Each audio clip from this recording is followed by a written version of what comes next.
18 Kelurahan Dadi Mulia merupakan salah satu dari 5 lokus terpilih yang membanggakan Kota Samarinda.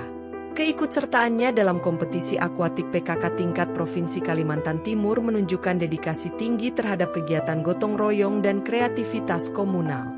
Saat memasuki kawasan RT 18, pengunjung akan langsung terpesona oleh keunikan yang ditawarkan. Mulai dari gapura yang mempesona hingga ujung perbatasannya, dinding-dinding dihiasi oleh mural-mural indah yang merupakan karya seni dari para warga. Tim kami berkesempatan langsung untuk bertemu dan bercerita dengan pengurus RT 18. Halo pemirsa PKTV Samarinda, kembali lagi di program Wajah Samarinda dengan saya, Ana.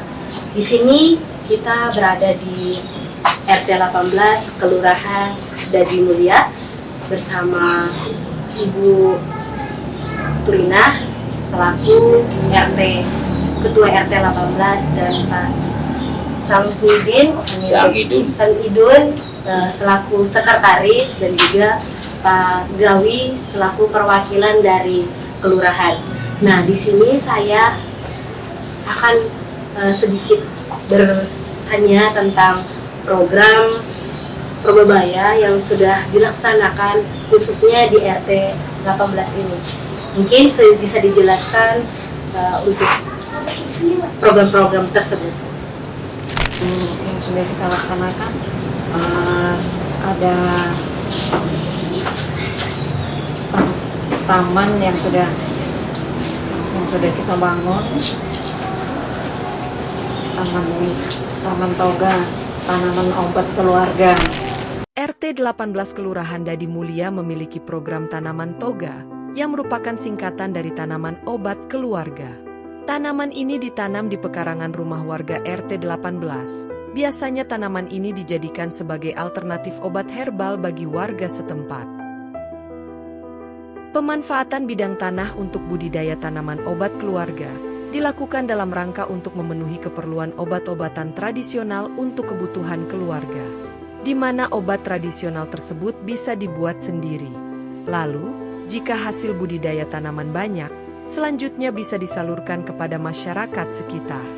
Jadi singkatnya, maksud tanaman toga yaitu jenis tanaman obat yang sering dimanfaatkan masyarakat sebagai obat tradisional. Alasannya, karena toga ini cenderung tidak menimbulkan efek samping bagi kesehatan dan harganya lumayan murah. Namun, penyebutan tanaman obat keluarga ini lebih mengacu pada penataan pekarangan. Artinya, tidak berarti tanaman atau tanaman hias bisa berkhasiat obat. Dalam hal ini, suatu tanaman bisa disebut sebagai tanaman obat, yakni apabila sebagian, seluruh, atau eksuda tersebut bisa digunakan sebagai bahan, obat, ataupun ramuan obat-obatan.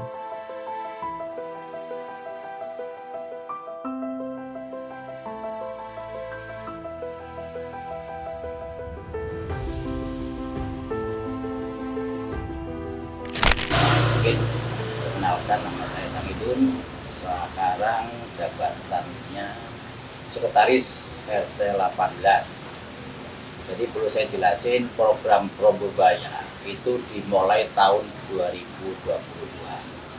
Kebetulan saya masih menjabat Ketua RT sampai 2023 dan 2024 ada penggantian RT baru. Di program Probebaya 2022 alhamdulillah terlaksana semua dan tercover semua. Ada yang tahun 2023 sudah tercover, yang sekarang mungkin bisa dilihat ini mulai 18. Contoh, itu ada taman toga di simpang 3 dan di simpang kiri belokan itu ada taman. Kalau saya bilang taman cerdas, karena itu ada tulisan RT 18 Kelurahan Dadi Mulia yang berbentuk pot-pot bunga. Tuh ya. Ya, contoh yang lain seperti sarana dan prasarana. Untuk pelatihan industri kecil, alhamdulillah tahun 2022 dan 2023 sudah tercover, dan pelatihan wirausaha juga sudah tercover. Untuk bantuan sembako keluarga tidak mampu sesuai anjuran DTKS, dia sudah masuk. Bantuan peralatan sekolah dan seragam sesuai DTKS sudah tercover. Alhamdulillah.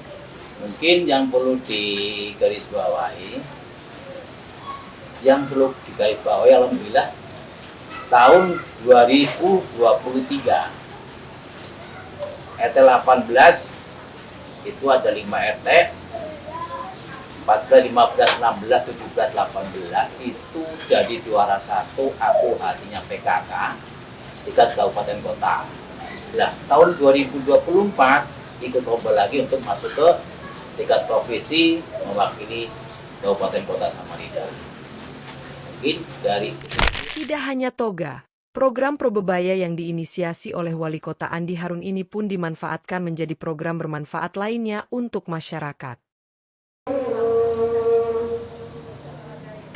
Di samping program Probebaya itu di RT 18, bukan di RT 18 saja karena itu mencangkup satu program dari Mulia.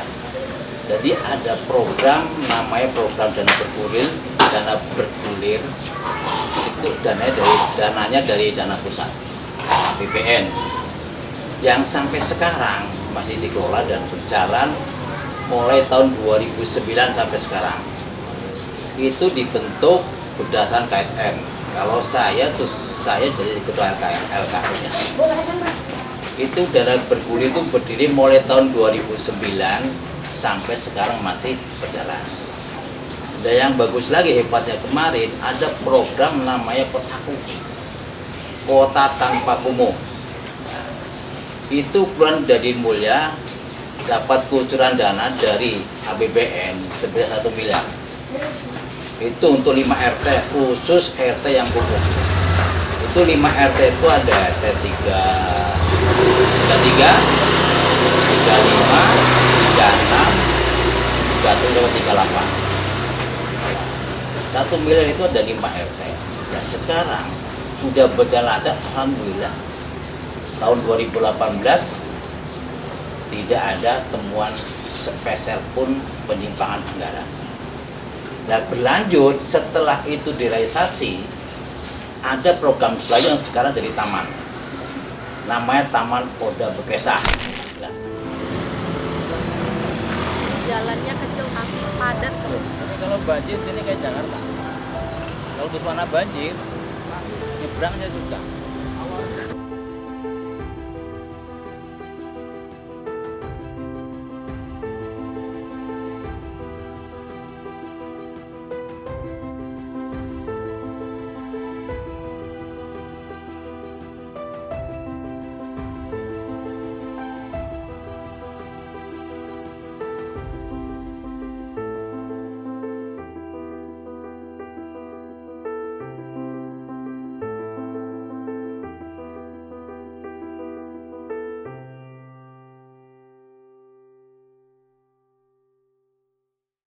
Itu pasti, karena kita mengutamakan masyarakat dulu, harus terlibat semuanya, ibu-ibunya, bapak-bapaknya. Kalau ibunya biasanya terlibat itu di bidang pelatihan industri kecil, kalau bapak-bapaknya di infrastruktur, supaya jelas gotong royong. Ya kan, karena ada kewajiban 1 bulan 2 kali.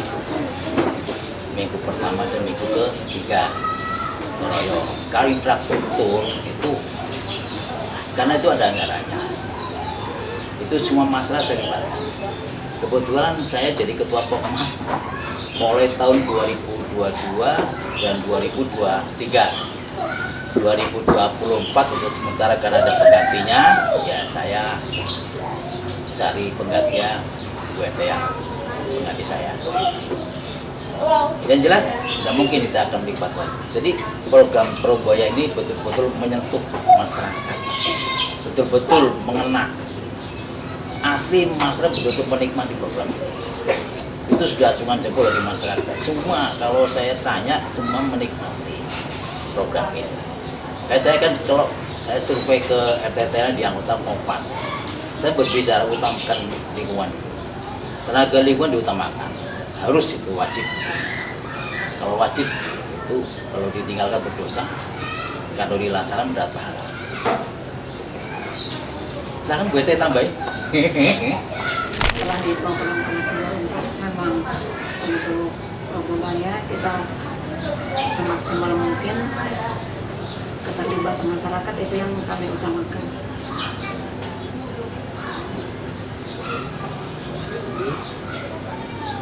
Posyandu, pelatihan di masa kecil, maupun itu bidang kesehatan, sosial budaya.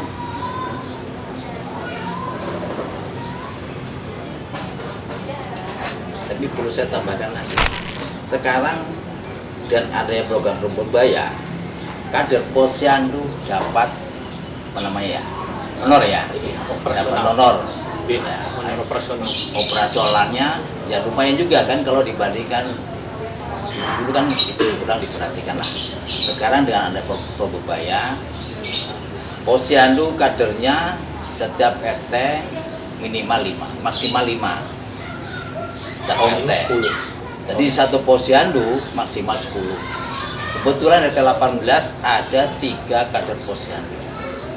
Itu pun dengan ditambah RT 17 7. Jadi semua 10. Satu posyandu namanya posyandu swadaya. Pente tahun 2023 dan 2022 semua sudah saya serahkan ke ketua posyandu. Dalam pembagian lagi dengan adanya honor atau operasional kader posyandu, ya beda, agak semangat kerjanya. Tapi tidak rasa pun mengurangi rasa semangatnya. Tidak ada honor dan tidak adanya, kader tetap semangat. Karena itu memang orang-orang yang dibeli kader posyandu rata-rata orang yang apa namanya punya jiwa sosialnya tinggi.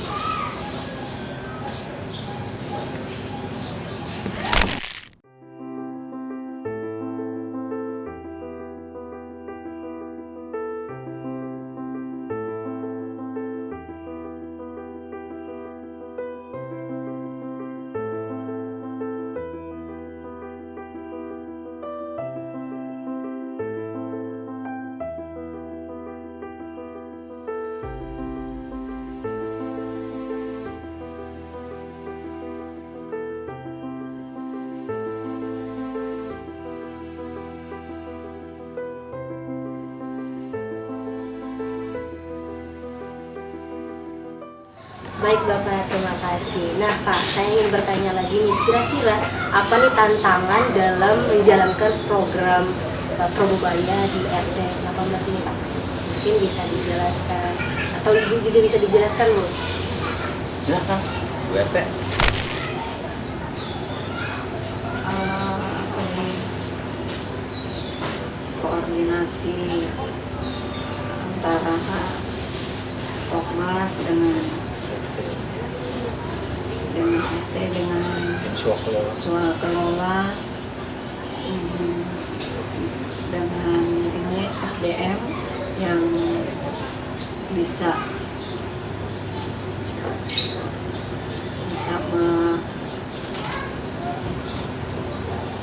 mengerti di administrasi bagaimana menyiapkan itu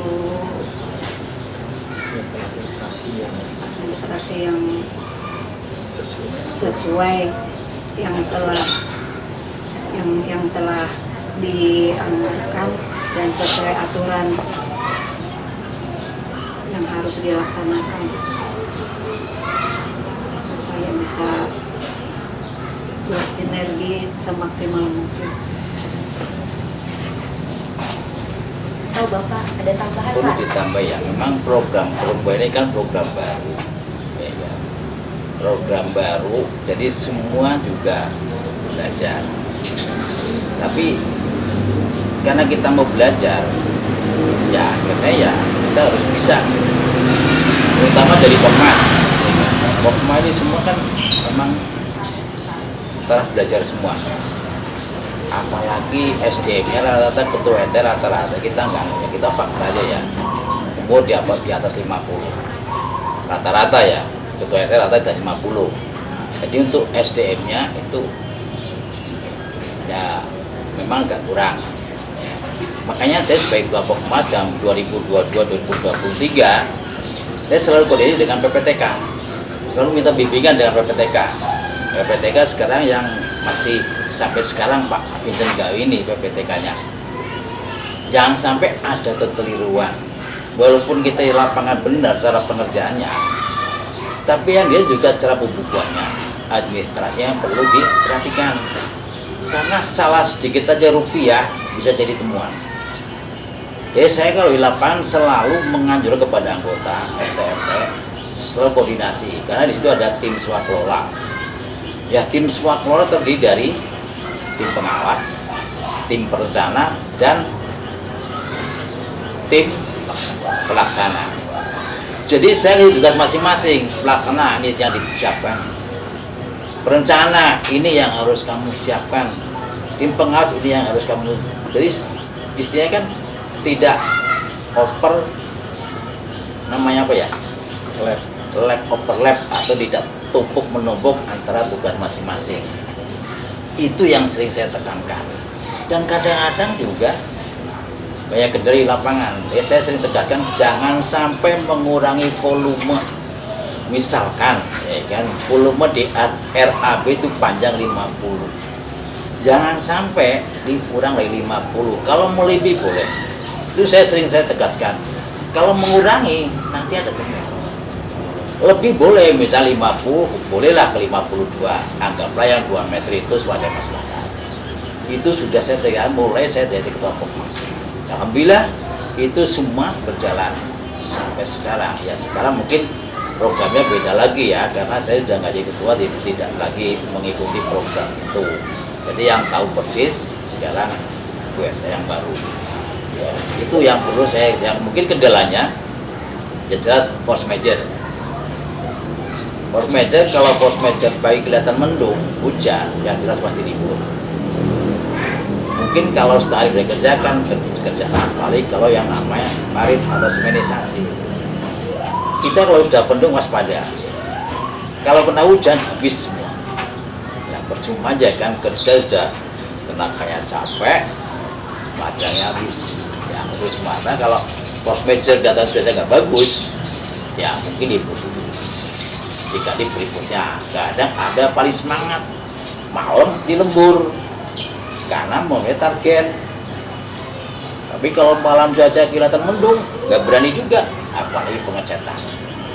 Itu banyak kali kalau kita rata-rata ya force majornya paling kendalanya hujan, itu aja. Nah, di samping itu juga ada gagang sempit, itu juga jadi kendala Pak Vincent. Kendalanya apa? Material tahu di luar, ya cari halaman luas, tapi masuknya ke dalam pakai arto atau pakai ember, itu agak lumayan juga waktunya. Di situ yang perlu saya jelasin untuk di kendala-kendala lapangan.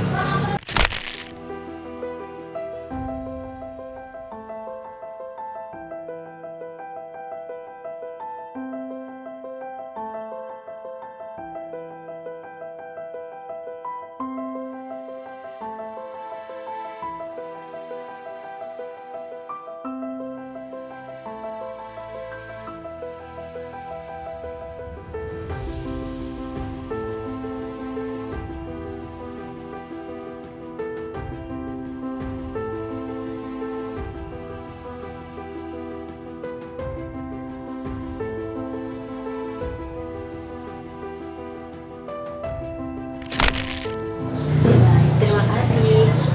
Ini Kak, saya mau bertanya lagi. Kira-kira ini apa harapan ke depan agar program Probaya ini tetap berlanjut? Harapannya ya tetap berlanjut, karena program Probaya itu betul-betul dinikmati oleh masyarakat, baik kalangan rendah sampai kalangan atas, semua menikmati. Itu harapan saya.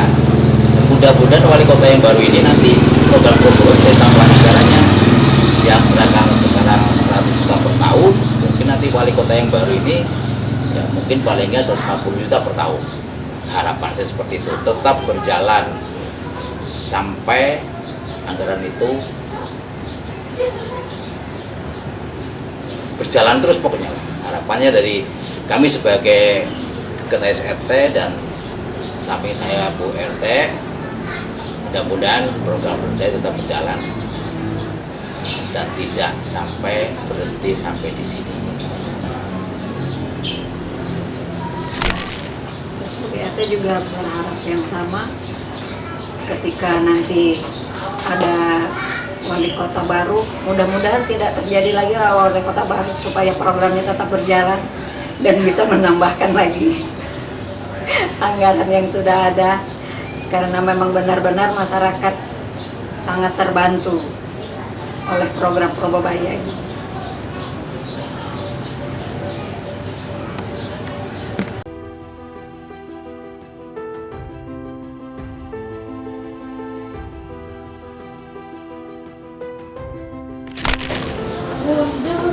Baik pemirsa, kita sudah mendengar hasil wawancara di RT 18 Kelurahan Gading Mulia. Kembali lagi di Wajah Samarinda berikutnya. BKTV.